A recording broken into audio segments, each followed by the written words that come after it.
Arena had a video that had an interview, and he calls U.S. Soccer out. And pay attention what he says, and it kind of what he does is in this video, what the questions he answers, he attacks U.S. Soccer. It was brilliant. We're going to talk about that right now. Play that video. The sport in our country has become highly, highly political. There's a financial aspect to it that's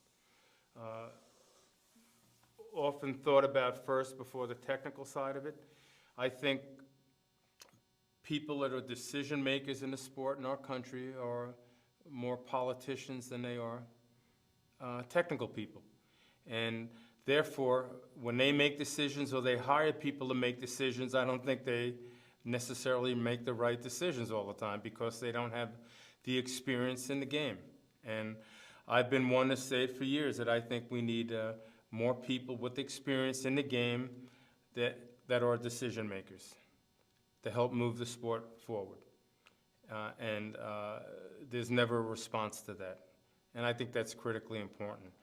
And having said all this, I think there's been tough times for the sport, for U.S. Soccer. The pandemic was really difficult for U.S. Soccer. It was really difficult for our league.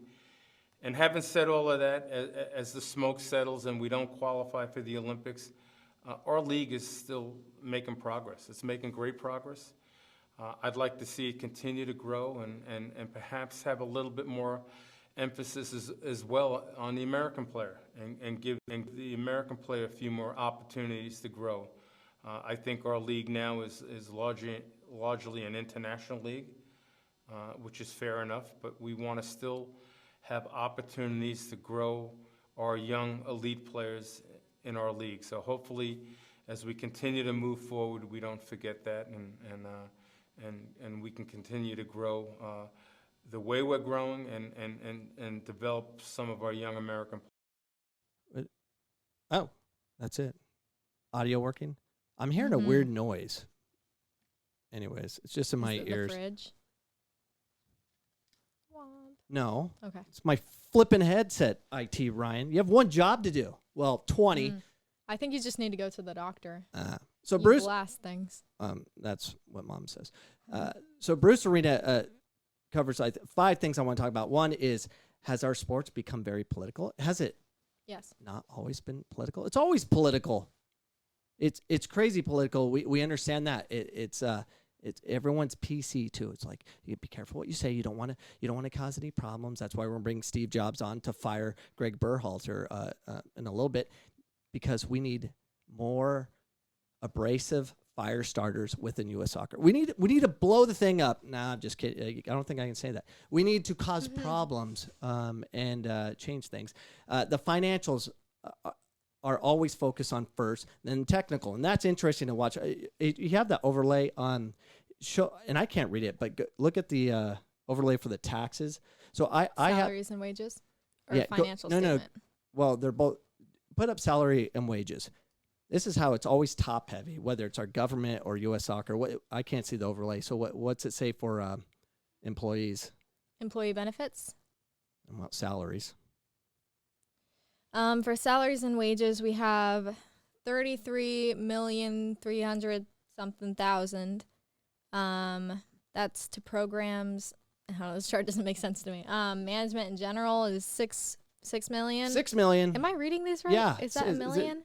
It's millions. So the total is 40 million.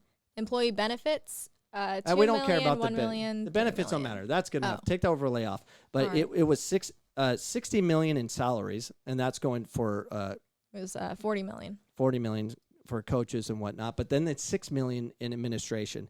That's an audit that was just done for the 2019 and 20 revenues, and then put the other overlay up with the other one with the numbers. Financial statement? Yeah. What's interesting about this one, it kind of takes us to a sidetrack because it shows how much the men got paid versus the women.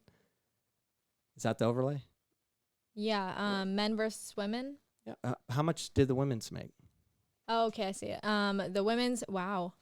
They made 36 million in 2020 and 20 million in 2019.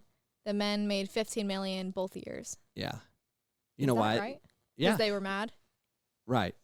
So because Megan Rapinoe throws a fit, they got a huge increase, and the men, they stayed the same, and they're probably going to shrink a little bit as the screaming, yelling continues on.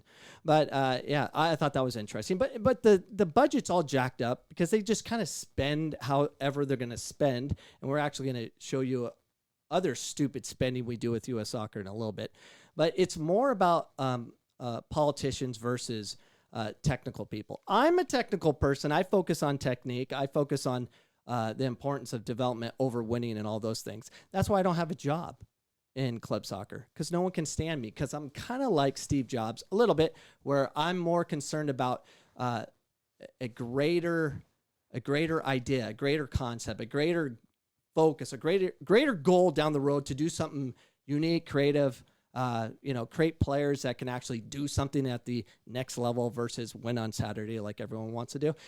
We need more people like myself that are willing to get fired, kind of like Steve Jobs. You know Steve Jobs, Ryan, got fired from Apple, what he created? I learned it based on Googling the Steve Jobs fires video. Yeah. And it'd just be like, Steve Jobs gets fired. And I was like, oh, him too. Yeah. So more people in the game. They need more people in the game that are decision people. We don't have decision people at U.S. Soccer. Even ASA, who keeps making money. And what happens to Arizona Soccer Association? What happens with them? They add what? Administrators and more administrators, and they'll keep adding. That's what ASA used to be kind of volunteer, and now we have a paid CEO. Congrats. No problem with that. I would love to be CEO and make $105,000 a year or whatever it is. It's around there. But that's what we do. We don't put it back into what the game needs to be. Arizona could be the most successful state in the United States in far as producing soccer players. Easily.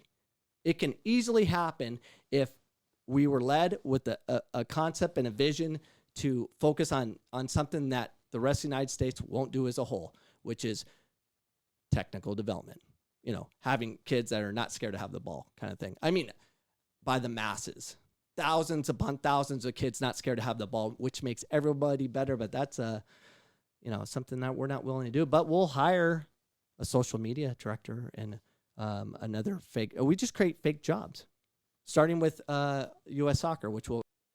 If you enjoyed that clip, you can enjoy all the clips at youtube.com/Coach Cameron Soccer to get all my content. Make sure you subscribe, hit the notification bell so you know what's going on and when we appear online, which is typically every Sunday, 7 p.m. Mountain Standard Time. Hope to see you this Sunday for our next live show.